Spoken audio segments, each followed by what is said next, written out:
Next process for production of free hydrogen is the Stan Meyer patent. Here, a lot of people have not understood really what Stan was doing. It says a method for obtaining the release of a fuel gas, including hydrogen and oxygen, from water, in which the water is processed as a dielectric medium in an electrical resonant circuit. Okay, next. And he shows the cell here, which is basically consists of concentric cylinders. And but here's the circuit, and basically there's really not much to it. He's saying he's putting 50% duty cycles pulses into this transformer and creating pulses that are going to go into the fuel cell, which he's designing to be a capacitor. Now, the obvious problem with this situation is this: he's using the word resonant here, like salt and pepper, all the way through. This is not a resonant circuit. This was part of the diversion about how to keep people from how to protect the idea without actually leading people to understand what was going on.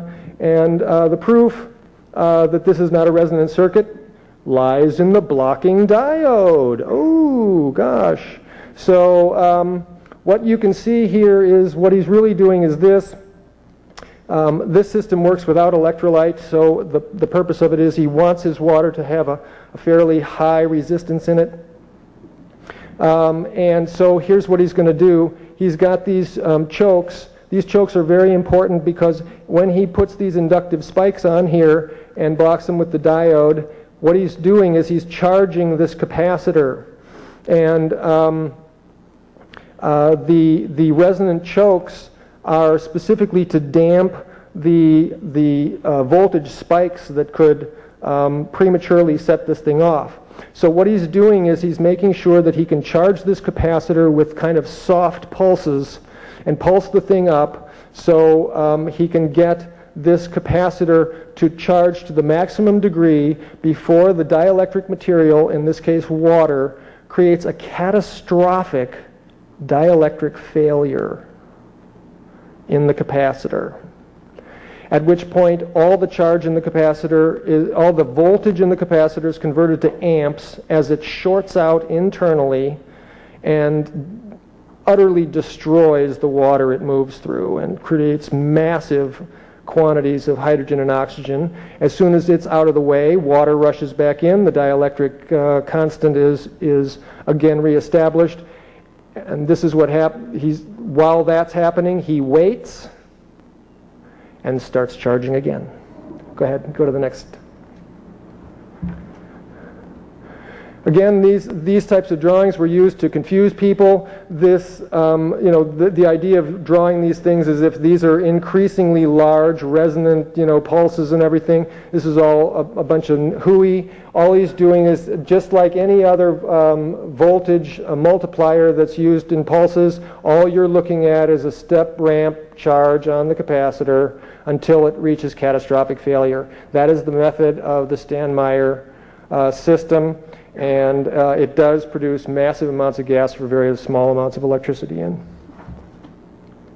To just reiterate that, Stan Meyer, of course, is now dead, but his brother-in-law went up to Canada and started a new company called Exogen, where they have gotten a new patent and are moving forward very rapidly on the commercialization of this technology. Here's their website, exogen.com. And you can see here Exogen's process most significant promise is that it will make it economical for hydrogen to replace carbon-based fuels and could conceivably reduce atmospheric pollution to a fraction of what it is today, et cetera, et cetera. Go ahead to the next thing. And here in their little frequently asked questions, we look at question number 1. What is the Exogen technology? Exogen Power Incorporated applied for worldwide patents based on the results of research which discovered a breakthrough technology that separates water into usable hydrogen and oxygen with a modest electrical input. The gases are generated on demand at the point required, which eliminates storage and provides transportable method of hydrogen generation. So again, here's a new company moving forward with the same basic technology. Will Exogen provide full disclosure of the technology? No, we won't. But doesn't matter. I just did. Go ahead.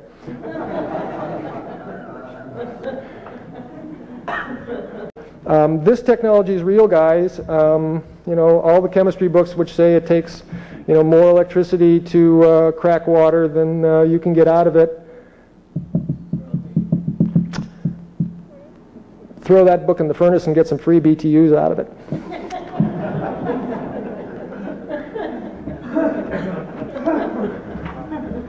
Free energy. So basically, the methods for what we call super efficient electrolysis, which can create unlimited amounts of free hydrogen for fuel. We've got 4 known methods. There probably are more. First one is Friedman's Chemalloy. It absolutely works. The second one is the Meyer-Exogen process, where you use the electrolysis cell as a capacitor, which you charge until you reach a catastrophic breakdown of the dielectric material, at which point your voltage is converted to amperage and you get a gigantic blast of gas, and you can repeat this many times a second. And again, it goes back to Gray, it goes back to Tesla, it goes back to all of these things, that the way into these free energy systems is a unidirectional application of voltage, which then resolves as a free energy impulse of currents. This is exactly what's going on in the Meyer system. It's all unidirectional impulses. The third way, again, Bill Mueller is doing this. He's got his no-back EMF generators sitting on a big engine, which only take a few horsepower to turn it. He's taking all the electricity from that, creating hydrogen enough to run the engine, and plus the big loads. They're doing that at the industrial level. And of course, you can also take all your outputs from a permanent magnet transformer and dump that into an electrolysis cell of any type you want and make free hydrogen. And also Bedini's system, where we showed that he was pulsing the light bulb when he was charging his battery. If you put an electrolysis cell in that zone, you can make hydrogen while you're charging your battery. Go ahead. Okay, let's talk a little bit about emerging markets. There are free energy systems reaching the market today, and as long as we get off this conspiracy thing and get off our ideas that this is a suppressed technology, things are changing in the world, and it's time for us to change with them. The emerging markets include, if you've got a mining operation out in the middle of Brazil and nobody really knows what you're doing, believe me, if you put a free energy generator up there, nobody's going to know.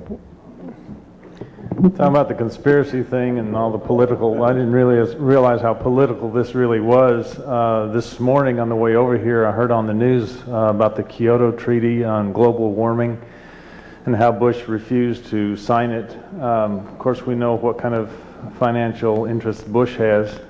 I'm just wondering, you know, how are we going to get past that kind of politics with stuff like this? We're not going to ask them for permission.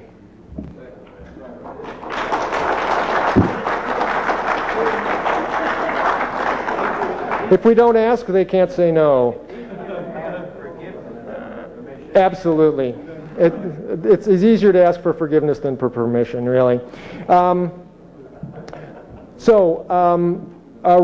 Remote mining sites, remote things. Oil companies are actually going with big power plants based on Mueller systems, where they're running the onboard electric generation on oil, on big oil platforms and stuff. Instead of actually running them on petroleum, they're running them on super electrolysis.